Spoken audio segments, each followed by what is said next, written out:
Bonjour donc et bienvenue dans cette nouvelle démonstration concernant les investissements sur le tableur Excel. Lors d'une précédente session, nous avions mis en place l'investissement initial. Nous allons maintenant aujourd'hui calculer le budget d'exploitation qui découle de ce budget d'investissement. Nous sommes ici au menu principal, nous allons aller au menu investissement et nous allons activer le cadre de saisie des données, donc de l'investissement. Vous avez ici un sous-menu et pour calculer le budget d'exploitation, il faut donc faire le calcul des dotations aux amortissements, reprendre une quote-part de la subvention, calculer les frais financiers, ensuite équilibrer le budget et bien sûr rembourser l'emprunt. Nous allons voir toutes ces opérations. Alors nous commençons par les dotations aux amortissements.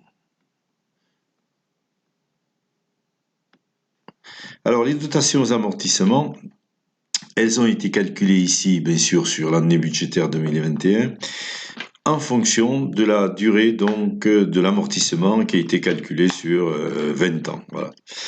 20 ans pour 200 000, donc ça fait 10 000 euros par an. Donc on a positionné les 10 000 sur cette ligne au niveau donc, du budget 2021.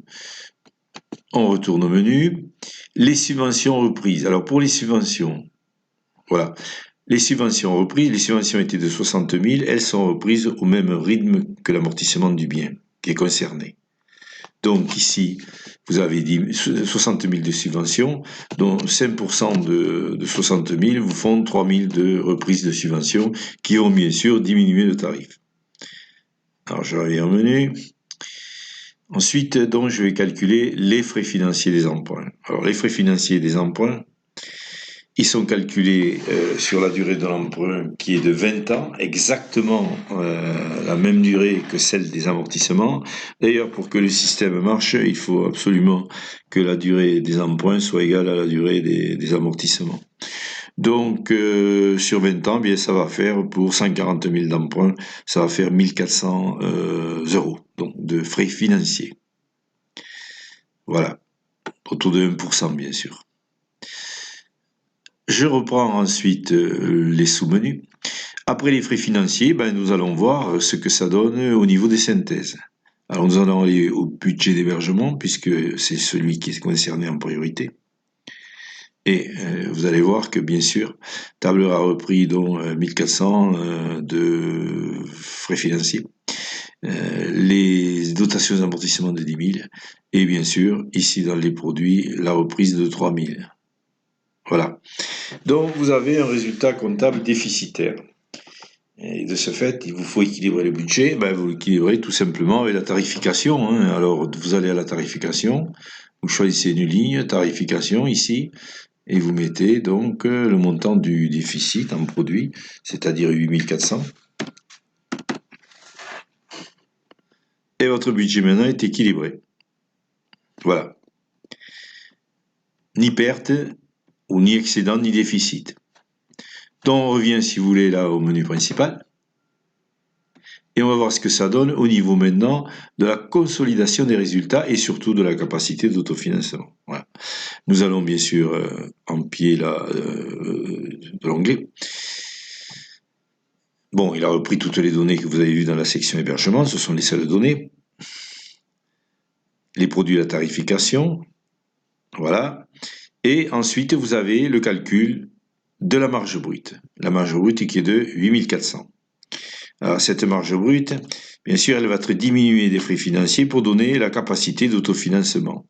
Alors, au passage, la marge brute, elle est un peu oubliée dans le système médico-social. C'est quand même une aberration parce que c'est la première marge qui conditionne, bien sûr, la capacité d'autofinancement.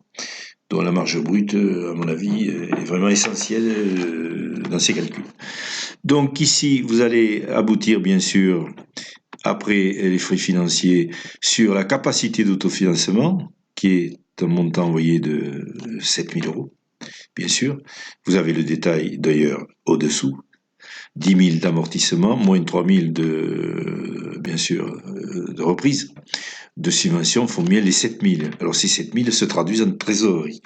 Nous allons voir ça au niveau du tableau de financement. Voilà, tableau de financement, ici.